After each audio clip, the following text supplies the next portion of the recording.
Hi, I'm Nicole.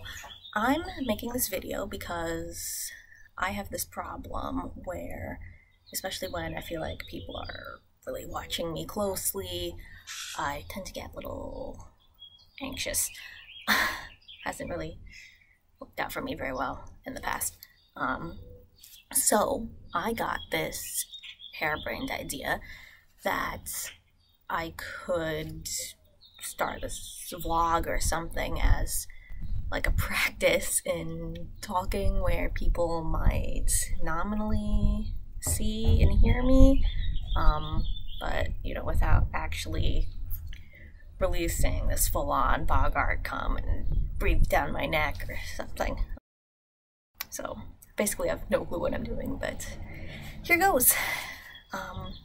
Okay, so I got the idea to do this last week when one of my friends posted a comment on a photo I had posted on Instagram. And she was saying, "Oh, you should start a theater blog." Now, despite what my friends might think, I don't actually know that much about theater.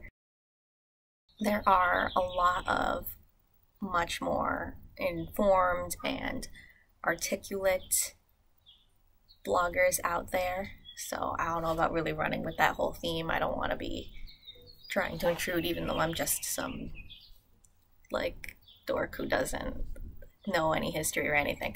But I figured at least for the first post here, I could still talk about, what it was that I posted that inspired that comment. And so what it was is that about a week and a half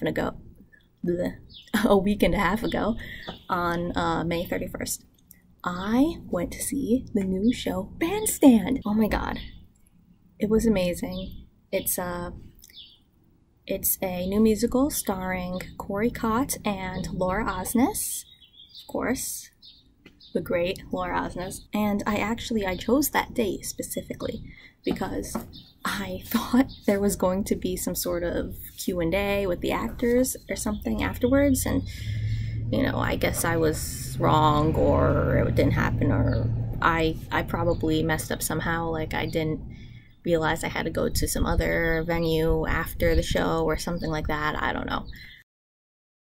But that's alright that I didn't see it, because I still saw the show. That's the important part, obviously. And it was just so good. I had wanted to go for a while, even though my dad was always sort of razzing me about it. Wouldn't you rather go see one of the shows that's actually nominated for Best Musical? It's like, if you had a choice between Bandstand and Dear Evan Hansen, what would you choose? I'm like, Dad, obviously I just want to go to all of them. What kind of question is that? But, Bandstand is a lot more affordable right now. I'm going to see Dear Evan Hansen too, no doubt.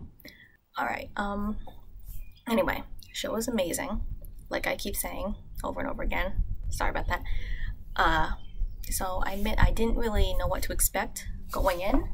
I mean, I knew a little bit about it, that Laura Osnes plays like a World War II widow, and she ends up singing in some swing or jazz band with a bunch of vets are playing all the instruments, and she has some sort of romance with the piano player, who is played by Corey Cott, and Corey Cott didn't know how to play piano before he started doing Bandstand, really. Isn't that amazing? Right? That part I learned on the catch-up with Cara Lindsay. Very exciting. Anyway, but I didn't really know very much when we were on our way there, because I invited my family along when I was buying the tickets, and so they ended up all going too. My dad pulled up videos of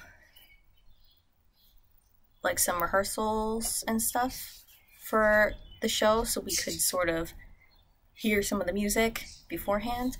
But of course, when shows are promoing, they only ever kind of do the same songs, the same 2 songs or so over and over again, because they don't really, and they're always songs that don't really spoil anything, don't really need to rely on a lot of context or anything like that.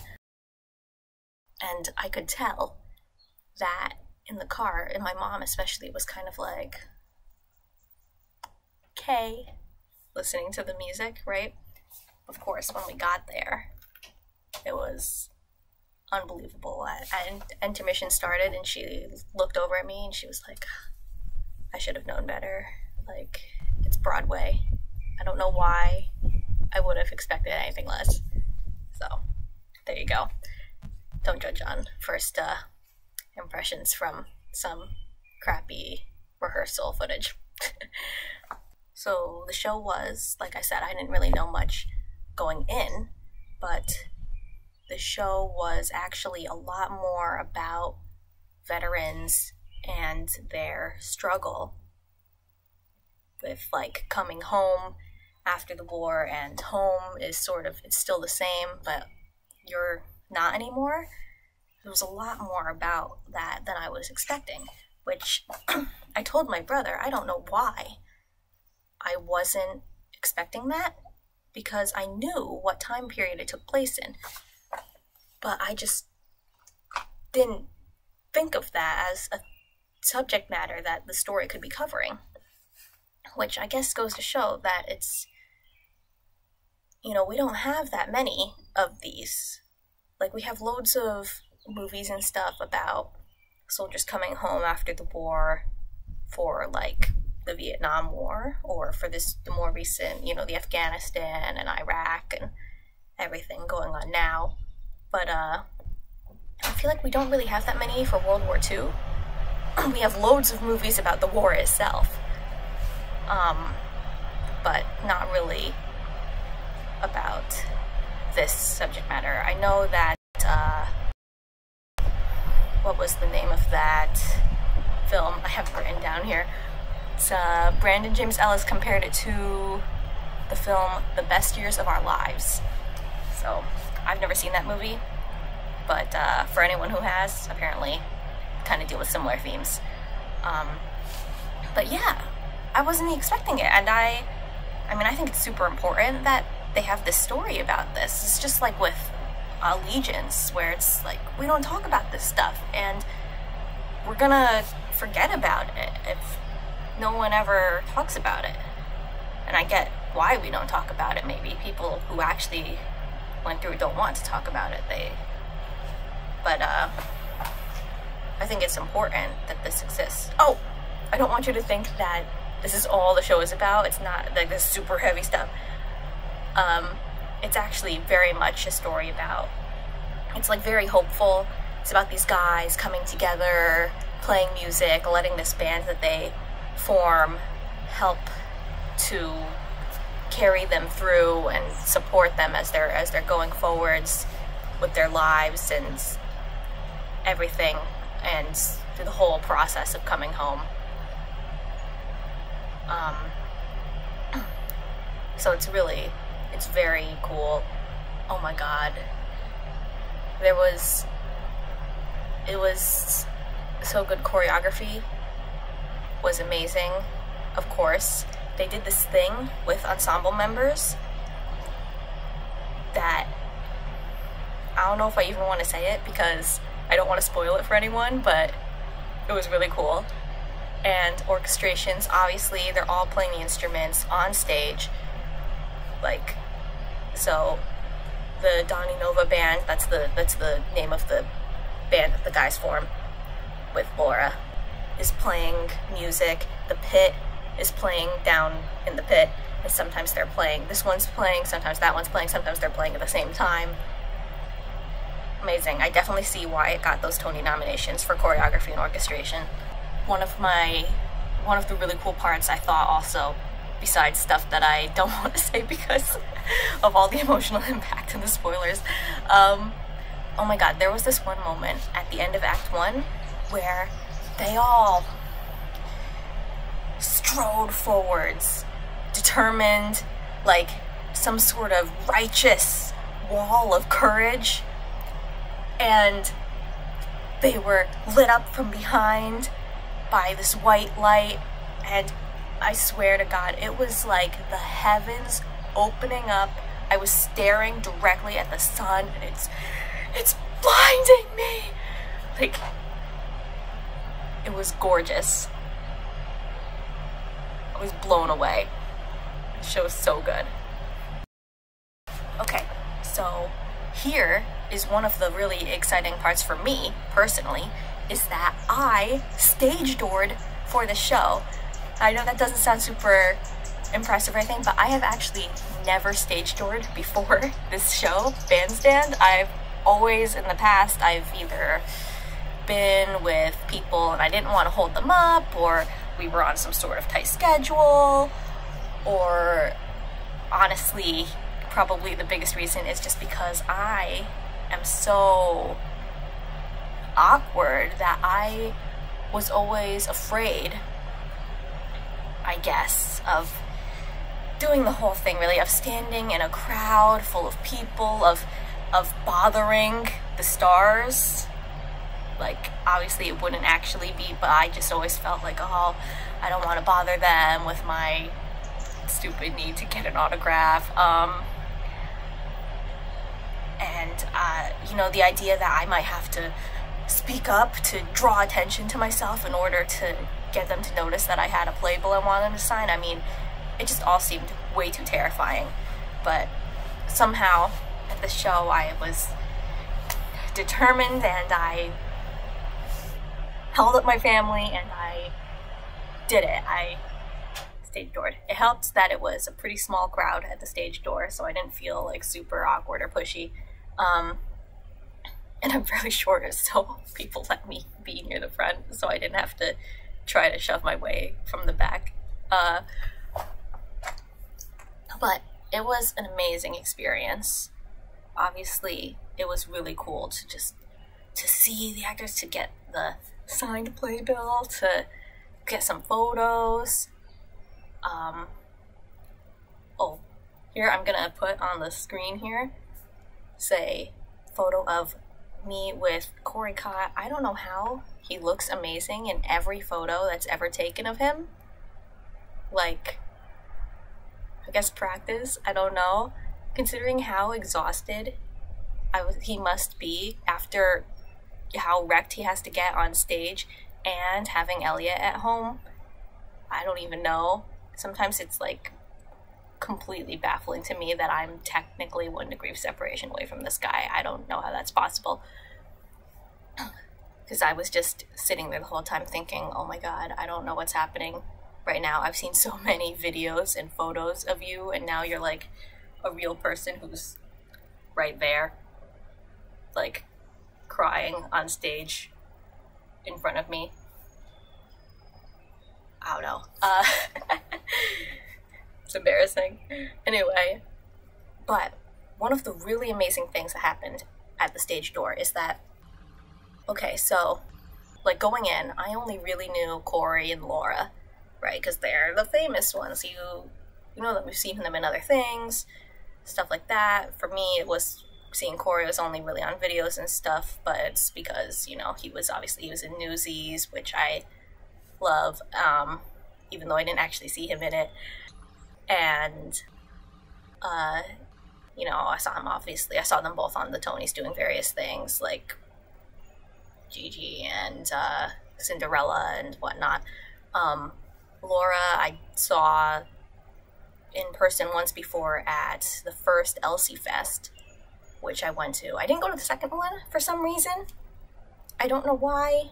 I ended up not being able to go to that one, which Corey was there, so, you know, good job me, but I saw her there.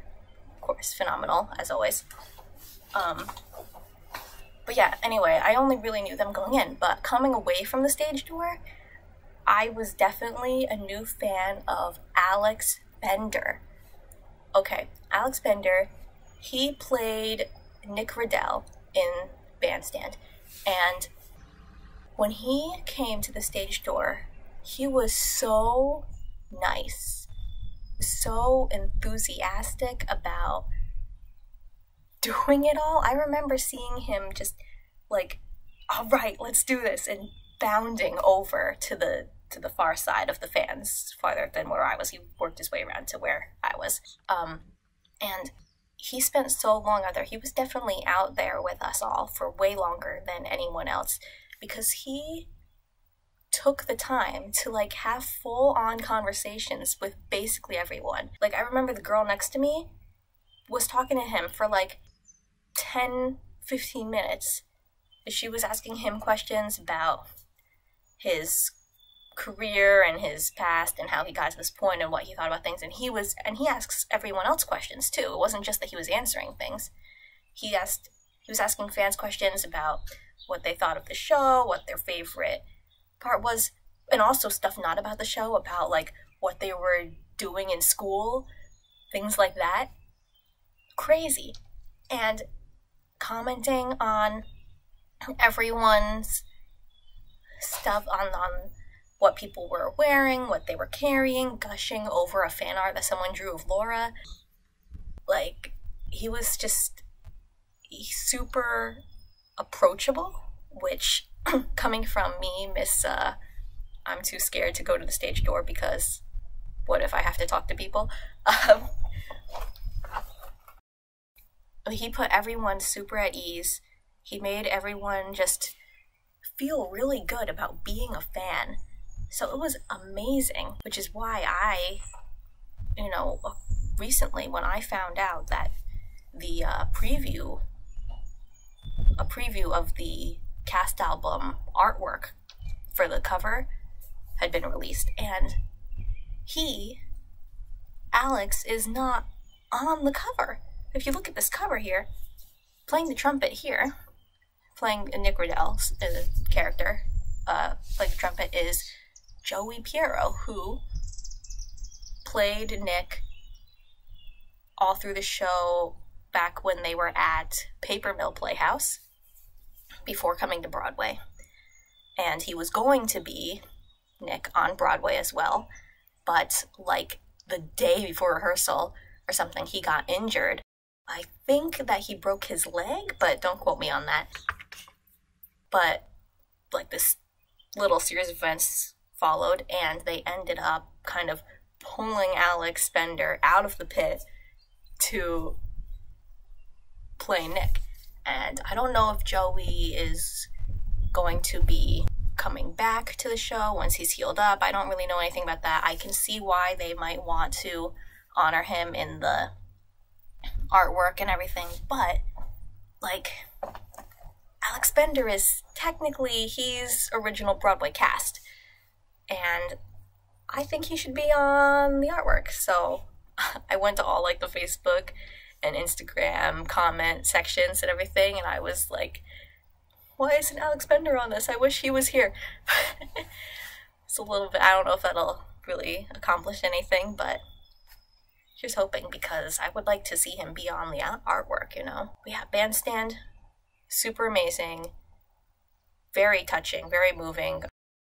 I remember like 3 days after seeing it, they were collecting for veterans of foreign wars outside of the ShopRite. It was like, I went over to donate, and my mom, who was with me, she was like, well, that was good of you. And I was like, well, I saw Bandstand this week.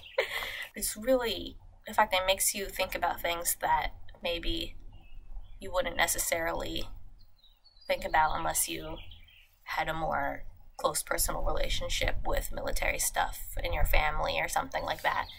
But for people like me who don't really know much, I never thought about it. Of course, that could just be me being ignorant or something. Like, I felt the same way about Allegiance, where I was like, wow, I didn't really think about the internment camps. Like, my grandfather was in an internment camp, but I never heard about it or anything, because he never talked about it to my father or uncle at all. And then the intern had nothing to share with us kids, and we just... Anyway, it's super good show, super affordable right now, so you should definitely go get like the half-price tickets for the same day showings or something, you'll definitely be able to get some. It's amazing, and I would highly recommend it. And this is getting to be a pretty long video. I'm really sorry about that. So I guess I will sign off. Looking forward to the Tonys tonight. Oh my god. It's gonna be great. Alright. Bye.